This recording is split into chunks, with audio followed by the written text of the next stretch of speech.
What's up, guys? My name is Gabe, and welcome back to the Trojan Blade. Welcome back to a brand new video. So there's been a lot of news and a lot of changes with the Trojan offensive line since the last time we talked. And today we are going to be going over all of those in what I'm calling the offensive line reset. Because both the actual offensive line and our expectations of what we're going to see have been completely set back to the start. So in today's video, we will go over the starting five, some very surprising updates in there.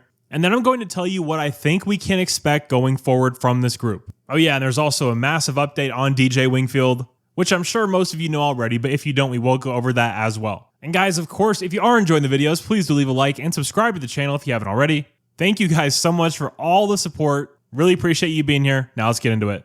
Okay, so let's just start with what do we know to be true about this offensive line? What hasn't changed over the last few months? Well, we know that Elijah Page is going to be your left tackle, and Alani Noah is likely going to be your right guard. Those are the only two constants with this group. Now, first, let's talk about left guard. So Micah Banuelos was running with the ones. This was confirmed by his own father. And man, he's a great kid from a great family, but just physically, that does not look like a starting Big Ten offensive lineman to me. He doesn't have the experience to fall back on, not the most athletic guy. And when you see him on screen next to these other guys in the offensive line room, I've been saying this for a while, he just doesn't look like the guy to me. And yeah, in case you didn't see it, Purdue transfer DJ Wingfield did get denied eligibility. A major misstep by USC in my opinion. Relying on him to be your starting guard with coaches and programs knowing that this kind of stuff was coming down the pike, that was a complete mismanagement of resources in my opinion.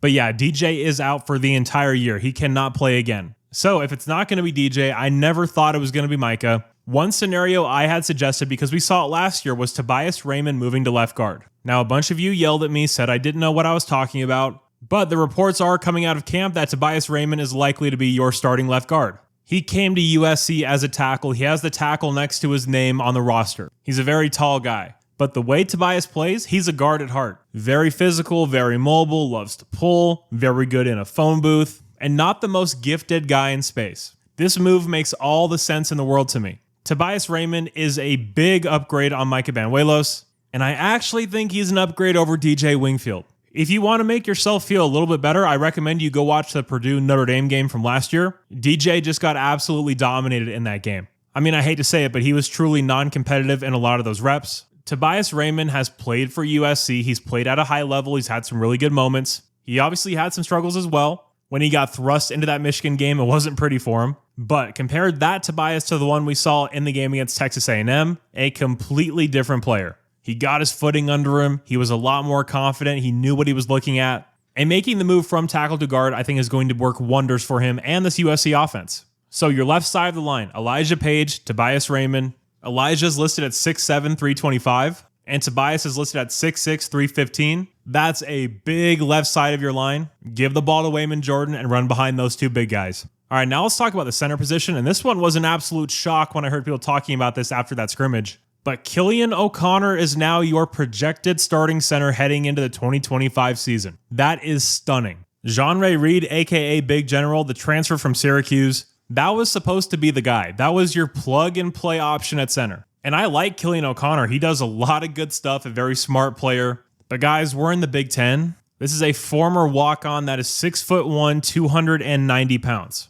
That's concerning. While he held his own against Texas A&M, that was against their backup defensive front. Now, if Killian is starting over Jean-Ray Reed, there's obviously a reason. I have no idea what that is. But what I will say is just because he's the better of the two options doesn't mean it's going to work out. I mean, maybe Jean-Ray Reed just isn't good. Maybe the jump from the ACC to the Big Ten was just too big for him to take. But again, having a 6'1", 290-pound center over the stretch of a 12-game Big Ten slate added on with Notre Dame, that's going to be a big ask. Now, the mental side of things, I'm not worried about Killian at all. Not one little bit. Very smart kid. Been in the system a long time. Knows it like the back of his hand. He's going to get guys lined up. He's going to know the calls. It should be a fairly smooth operation. But he does have physical limitations. There's no denying that. So how is he going to hold up when we play against the Illinois, the Michigans, the Notre Dames, the Oregon, schools like that? And then sliding down to right tackle, this is one I'm very excited about. Justin Tuanu is your projected starter at right tackle.